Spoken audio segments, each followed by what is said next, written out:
אל ההלכות, חזק וברוך רבותיי, שבוע טוב ומבורך, בשורות טובות. On est aujourd'hui le 3 Tammuz, Hiloula de Rabbi de Lubavitch, Rabbi Menachem Mendel Schneerson. Il y a 27 ans, les gens y croyaient que maintenant, quand il n'y a plus un rabbi qui est là pour tenir tout ce qu'il faut, alors la chassidoute de Chabad, qui peut remplacer le rabbi? Et justement, regardez les faits. Ça fait 27 ans que Chabad, Baruch Hashem, ça s'est multiplié, 75 pays dans le monde, partout. La lumière que le rabbi l'a laissée.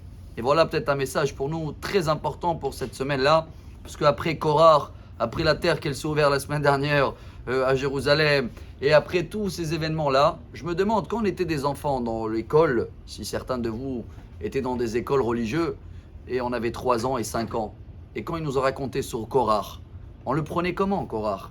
Pour quelqu'un, quoi, il est fou, comment il est parti contre Moshe Rabbeinu? Eh bien, chers amis, la grandeur du Rabbi de Lubavitch. Et voilà, peut-être nous ouvrir les yeux, parce que maintenant, avec l'âge, chacun de nous, chers amis, quand il est témoin d'une histoire, d'un panel, ils appellent ça aujourd'hui. Vous avez déjà vu 2 personnes dans la télé, qu'il y en a un qui dit « Waouh, tu as raison, j'arrête tout, j'abandonne, je change ma vie ». Ça n'existe jamais. Donc les gens, quand ils ont des conflits entre eux, ou des histoires, ils ne cherchent pas à trouver la vérité. Ou, voilà ce que le rabbi nous apprend. Ils ont quelque chose à l'intérieur. Des fois, c'est une jalousie, des fois, c'est de l'orgueil, et des fois, c'est de la rancœur. Et tout ça, personne ne peut parler jusqu'à après-demain. Il ne va jamais vraiment changer. Sauf, des fois, il y a des événements qui choquent la personne. Et alors là, il voit les choses d'une manière différente. Chers amis, le rabbi, et voilà cette force de éclairer l'obscurité et découvrir des fois les gens, vous savez, il y a beaucoup des questions, si on va demander, il n'y a pas de réponse.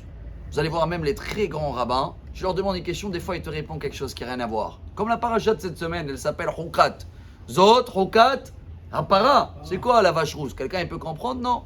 Mais le rabbi, des grands maîtres, des fois il te donne une réponse qu'elle va t'éclairer plus tard le point qui te rend pour l'instant aveugle, et d'un coup, il y a un nouveau chemin qui s'ouvre. Et ça, Rabotai, on ne peut pas vous dire toutes les histoires que chacun connaît sur la grandeur du rabbi, mais nous, le minimum qu'on peut faire cette semaine, c'est d'essayer de voir, voilà, dans chaque, je ne vais pas dire conflit, de chaque situation où on est.